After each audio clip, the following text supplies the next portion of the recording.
It's kind of tiny home month. First, I found a place for my bus, and now I'm house sitting for a friend, or dog sitting, who's out in town for a day, and had this idea. First of all, if you know anyone in Occidental who's got a piece of land that would be willing to accept a tiny home, my friend Chris and Gina are looking for a new home for their house here in Forestville.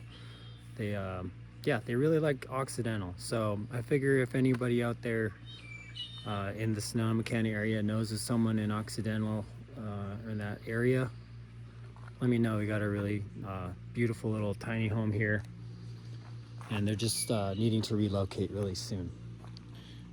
But little PSA.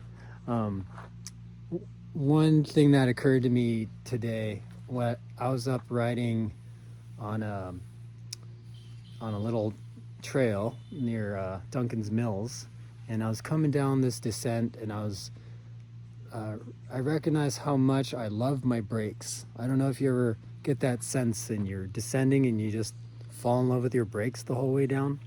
Yeah, I know you. I hear you. I feel you. The reason I love my brakes so much is they're this combination. It's a BB7 Mountain. I think this is kind of an older version. Here's a newer version on my friend Chris's bike. But they're paired with like the modern Super SLR 11-speed levers. Actually, these are 8-speed here, but it's the same leverage ratio.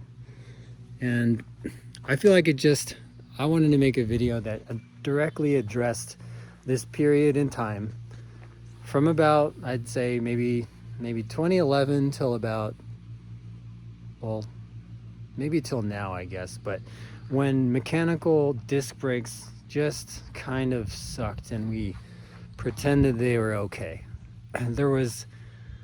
I hate to say it, but there was a few brakes that came out. Well, the BB7 Road has been out for a long time, but I think we all got excited when TRP came out with the Spire.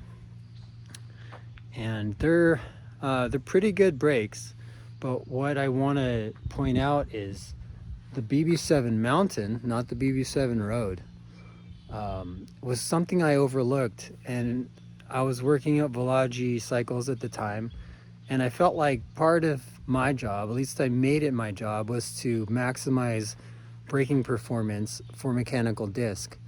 Because in about 2012, we were really trying to promote disc brakes on road bikes, and there wasn't a whole lot to offer back then. So I was trying to make BB7 road brakes work really good. Soon after, TRP came out with the High Road. And just before that, they came out with this Parabox. I don't know if you remember that, but it was a system that, hydraulic system that sat under the stem and converted the mechanical leverage, the cable, into hydraulic power to the hydraulic caliper.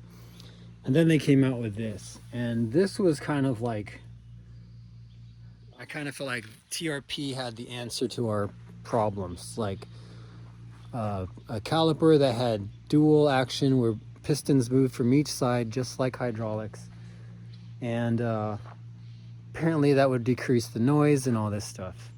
And so we went with it. It was a great story. And the reason I say that is, like, I think as soon as hydraulic road took off, especially I'd say with Shimano, it became pretty clear that, you know, hydraulic is just a better way to stop a disc, especially with a road lever. But as hydraulic progressed and SRAM came in with their version, I actually didn't quite hop on board, not so much because of the hydraulic action, but because I couldn't quite get into the hood shapes.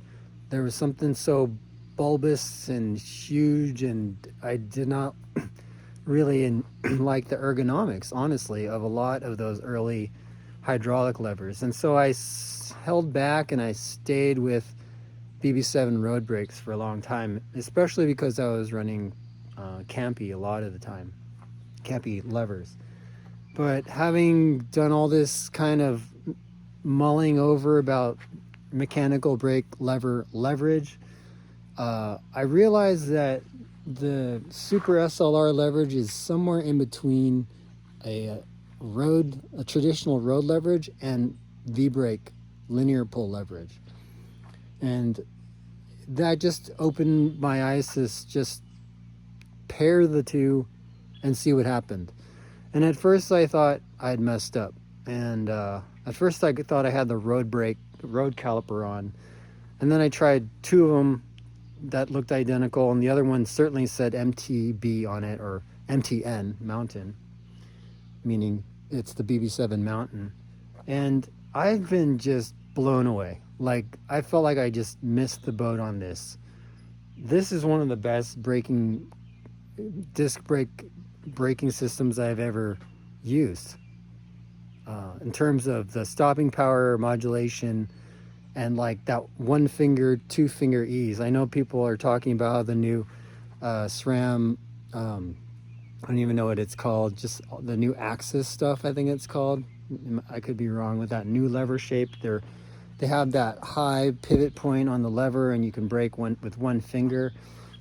That's something that doesn't happen with TRPs or with the Spires, or anytime you're using this lever especially. And this applies a lot to maybe people who are interested in the used bike market, or making use of parts that are already there and not buying into the whole hydraulic thing for whatever reason. And this pairing is just one of those I haven't been wanting to share because I think it's too good. It's too good in the sense that they work, and that it's kind of gone under the radar. As like these pieces have been around. These pieces have been around for a long time. These calipers are probably from 2009, and these levers are, this shape started around 2011. So it's like we've done all this R&D, all these products have come out, and this whole time this combination has been sitting there, and it works better than most every mechanical pairing I've ever tried.